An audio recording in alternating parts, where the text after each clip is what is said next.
Warm greetings from the High 10. It is Everyday Shenanigans. And thanks for joining me. It is Wednesday, Hump Day, February 19, 2020.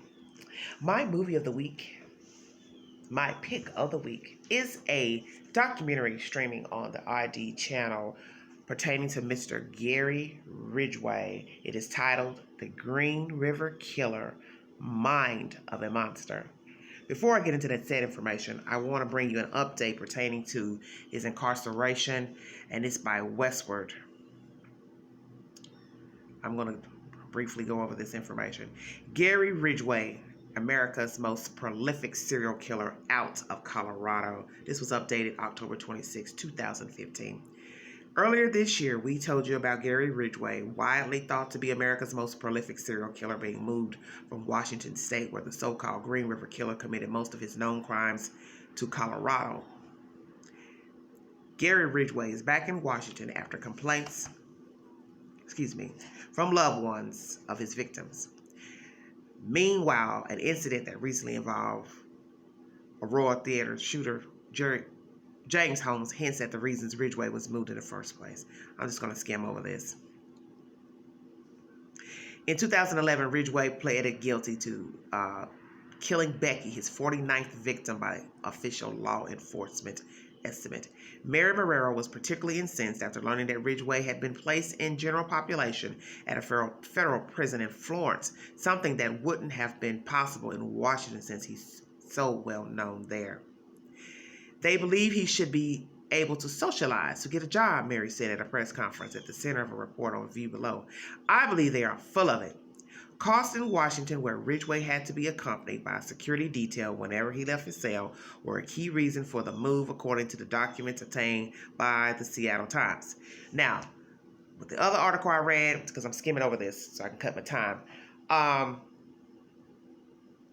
they're saying that there was an incident that they felt like he would harm the other people, the guards or whatever, that he would know the ins and outs of the system being there, which really makes no sense, that he was a high risk, so that's why they kept him in solitary. But actually, this man wanted, I guess, out of there because he wanted to be able to roam and not be in solitary confinement. They felt he was more of a risk of being targeted. I don't know if something actually happened there, because you don't ever know what really goes on behind these prison walls. But first word was he was well known, so they kept him in solitary. Now, this article is saying it was costly to have guards following him around, this and that. The other article states it was $20,000 to fly him and another unknown inmate over to Colorado. And then, as you see, family members found out, public found out, law enforcement found out, so he got moved back to Washington, where he is currently still in Walla Walla at this point. But just an update, you can check that said information by Westward and the Seattle Times, just to give you a synopsis of that transfer of going and coming back and forth and the reasons why. People were incensed. Some say he should have stayed solitary confinement. One former sheriff said that, hey, he should feel fortunate to stay in solitary confinement because his victims, they didn't get a choice. And I always said to myself, well, even if they moved him, which they did briefly, it didn't matter. People talk, guards talk, prisoners talk, the town would talk. People were going to find out he got moved, and he could have just as easily got harmed in being in general population in Colorado. But obviously that's where he wanted to be. So this is how I look at it. That's where he wanted to be, in general population, with the risk of being harmed. Let him go. They should have just let him stay there. Why not let him be where he wants to be? Maybe someone would do you all a favor and he have a nasty accident. I'm just saying, I'm sure some of the family members wouldn't have mind. But then as you see, some did mind. They wanted him to be in solitary. Some, maybe some didn't.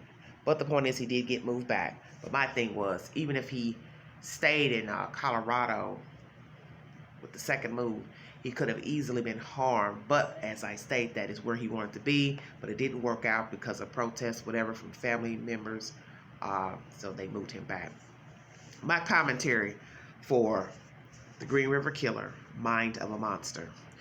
What I took from this documentary is that Gary Ridgway, who would now be 71 years of age, and confessed to 49 murders at the time, linked to at least 71 women, was offered life without parole in exchange for giving his accounts and confessing to those said murders, and to be taped of the crimes and how he came to be a serial killer. So he agreed.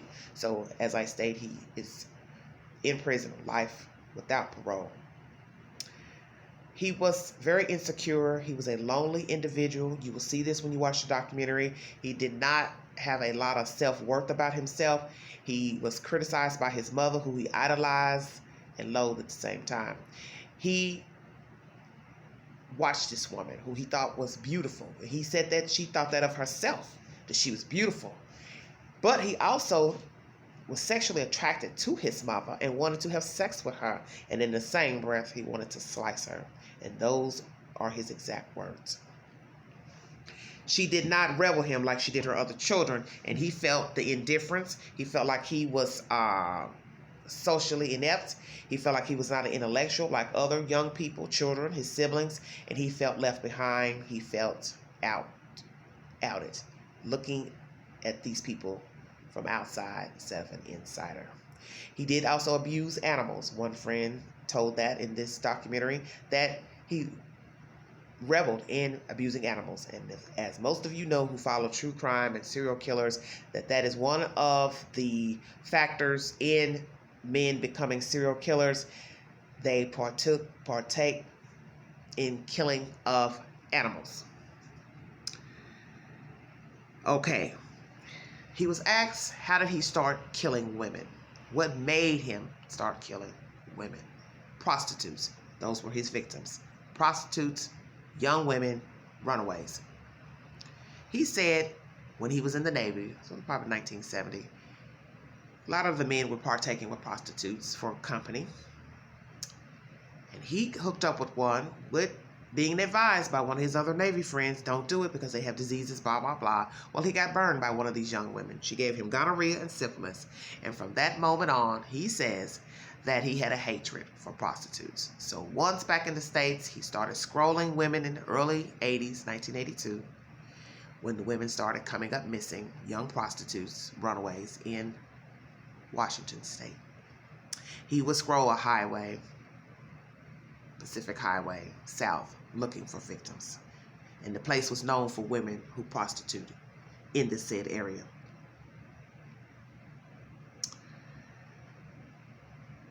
One of the women was pregnant, and he was asked about that. Did you not notice she was pregnant? One of the ladies asked the detectives. No, I didn't notice. She said, how could you not know? How could you have not noticed? How could you have not known? It was obvious. Oh, no, no, no. So see, you start to wonder, what is the truth in listening to Gary and other serial killers? Because you see, they can play on your sympathy. They can watch you. Because you always have to remember that these people were watching people, women, their victims, when they were out there in the streets, looking and hunting. So they can watch everything you do, how you talk, the questions you're asking, your demeanor. You understand? And they can give you information just on your demeanor and how they think you would react. Do you understand? It doesn't mean that they're telling the truth. He was asked about God, if he believed in God, being forgiven, and he felt as though if he confessed his sins, he would be forgiven. But then you have to ask yourself, did he really feel that way? Or was he just giving them something to linger on, something he thought they would want to hear from him or hope to hear from him? So you never really knew what to believe. And this thing about him being so lonely and wanting the comfort of women and feeling like he was alone in the world and he didn't want to be left alone. He was known to be with his victims physically after death. His MO was strangling the women, using a tourniquet to choke them. That was his thing. He was into choking women. He would always use either their pants or their shirt to choke them, weigh them down in the water. He would weigh them down with rocks, put rocks in their vagina. Oh, he was a nasty beast.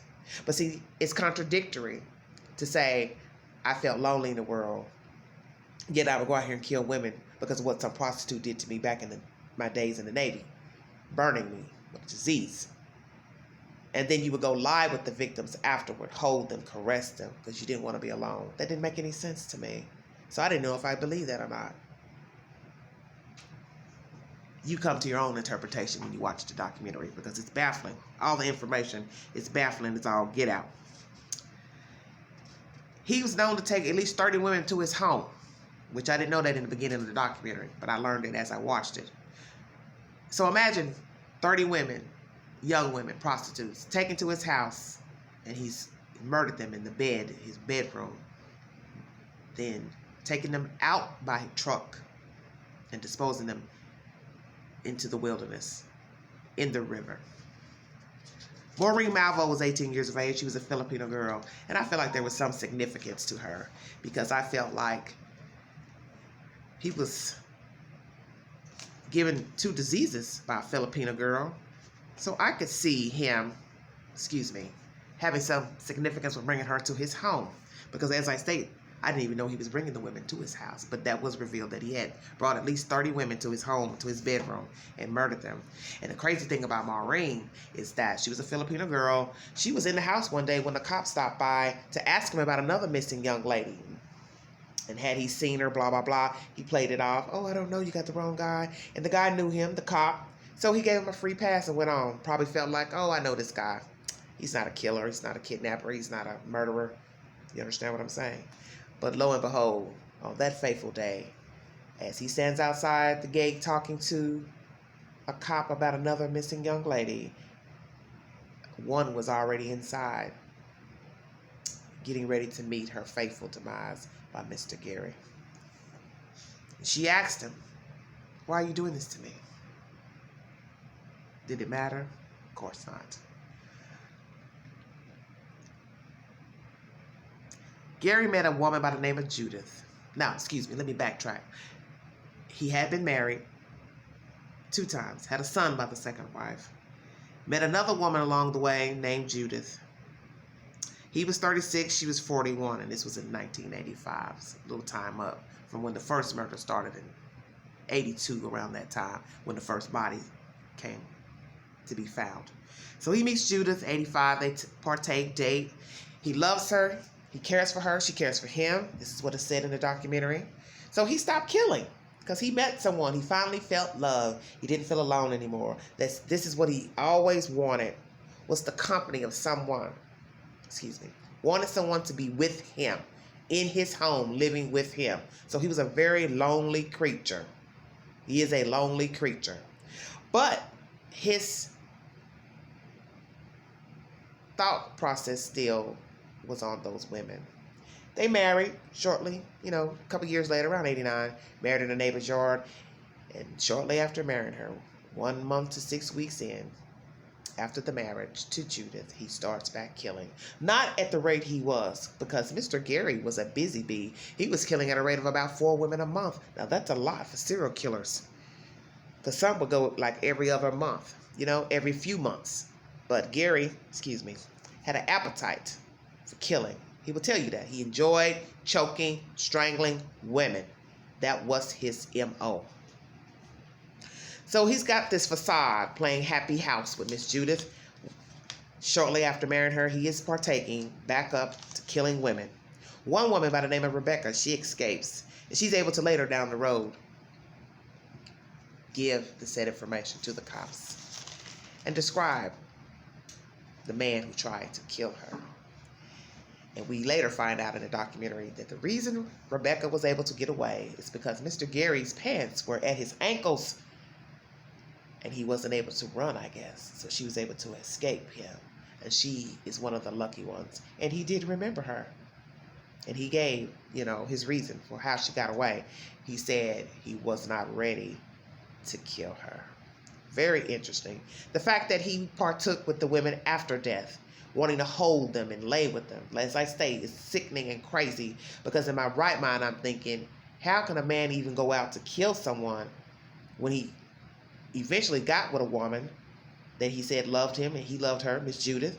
He also had 2 other relationships, marriages before that. So he's able to sustain a relationship, but yet go out and kill women while he's with these women, interchanging relationships or with them. It made no sense. And why would you go back out killing women when you had Judith? But that's the point.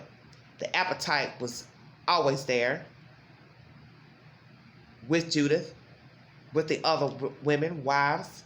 And once you start doing something, you don't seek any treatment. What would make you stop?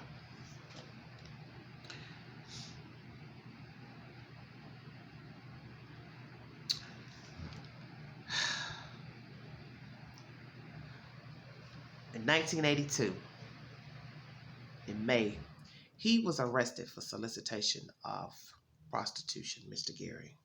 The sick part of this is that arrest was 2 months before the first body was found,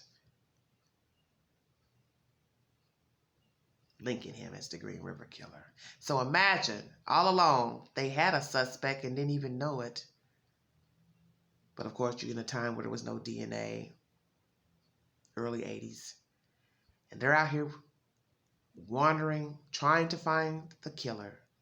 All these women popping up. They said they were just popping up like I said, at least one a week. And he had been arrested for solicitation, but no one looked at him as the killer when you started getting to like body 5. And he was sitting right there in front of them the whole time. There was a search warrant done on his home. I believe this was 87. He was questioned, cars checked, truck checked for forensics, all of that. Judith was taken away from the daycare where she was working. She had no idea what was going on. Can you imagine that? Being married to a man and he's being thought of as a killer of dead prostitutes. You can only imagine what was going through her mind. At this point, they have a data system that was set up. Fancy computer bought $110,000. So all this evidence, information was put into this computer about these women. So that's how all this information started stacking up. They got a fancy computer.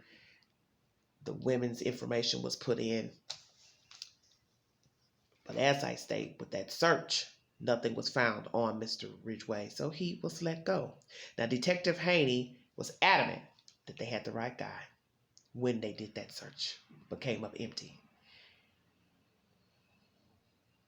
Other guys, detectives, women and men, some thought that Gary wasn't the person that was on the task force. And Mr. Haney at the time, once he realized nothing came of that, he wasn't arrested, he left the force. He was tired, he was fed up.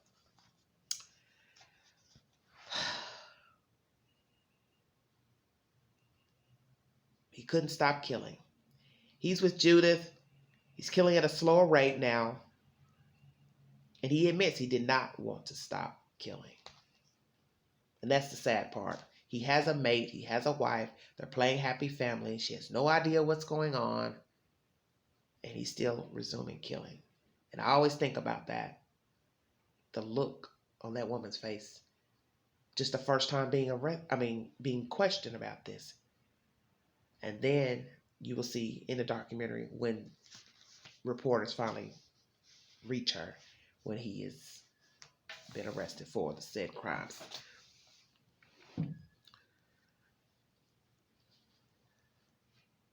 In 1990, the task force for this Green River task force was disbanded. November 2001, Gary Ridgway was finally arrested for a death, because DNA was put into that same system, and it took that long for a hit to come back on one of the victims. He was formally charged in December of 2001. Science finally brought this monster down. He was 52 at the time. He worked at a truck plant where he was arrested, and he had worked at this said truck plant for 30 years. When asked by one of the detectives, how do you rate yourself on a scale of 1 to 10 amongst all serial killers in America? How do you rate yourself? And he said, I am number 1. He was that cocky and arrogant to deem himself number 1 on a scale of 1 to 10 of one of the best serial killers in this country. Now, one of the articles that I read you, he was deemed number 2 as number 2, one of number 2 on the scale as one of the most prolific serial killers in America. When you watch this documentary, you will see the interviews that they were asking him questions years back when he first got arrested, because that was the exchange for not getting the death penalty. And they're talking to him, they're taking him to the scene, different various scenes where he dumped the women out in the wilderness by the river. And you'll see him sitting in the back seat smirking at one time. And it was as if he was enjoying it. And you could see that he was enjoying describing it, the crimes.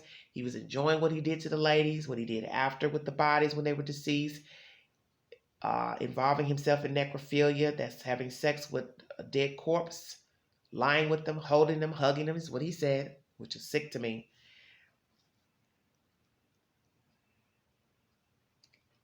He enjoyed it. He enjoyed describing the crime. He enjoyed being there. He enjoyed murdering these women. And as I stated, his MO was choking women, strangling them. And Mr. Ridgway enjoyed those crimes. But as I state, the sick part of the story is that he cried during his interview, cried about his mother when that was mentioned. His mother was mentioned to him, his relationship with his mother. The thought of a serial killer crying in an interview. It's like you got enough emotion to cry about your mother not loving you, not liking you and caring for you the way she cared for the other children, but yet you're the same guy that would go out and kill innocent women because some woman gave you 2 venereal diseases when you were in the Navy and while you were in the Philippines. It makes no sense. The fact that you want to lie with dead bodies, but that's the same dead body that you just choked, weighed down in the water with rocks, stuffed rocks in her vagina. It's the craziest thing I had ever heard. But you can see in this documentary that he was a very lonely human being, a very lonely man. And they stated also that he was taking meds in prison. I don't know if it's for depression or what. They won't reveal what it is. But he obviously, no doubt, has mental problems. You see, you don't know people. Gary Ridgway is just another empty vessel floating around that was pretending to be a co-worker, a friend, a neighbor, a father, a husband, a boyfriend. And that's the sick part, as he was walking by people living a lie. He could actually go out here and mate and date. Although he was very insecure and lonely, he still partook with women, had relationships with women, and while they were not looking, he would go out hunting girls, women, and they all were young, prostitutes and runaways, with the guise of sex, for the guise of having sex with them, a date, and then he would choke them, tie pants, shirts around their neck, till death, and dump them in the river. Prolific he indeed is. Please tune in to this documentary. It is a very good documentary. It is running on the ID channel, The Green River Killer, Mind of a Monster. I highly recommend it. It is one of my picks so far because I am a true crime fan. And let me tell you, Gary is deeply disturbed, just like all the rest of these serial killers and sadists that are running amok out here. Please tune into the ID channel for this said information. Like and share, drop your comments below. And thanks for joining me. And this is Everyday Shenanigans. Bye-bye.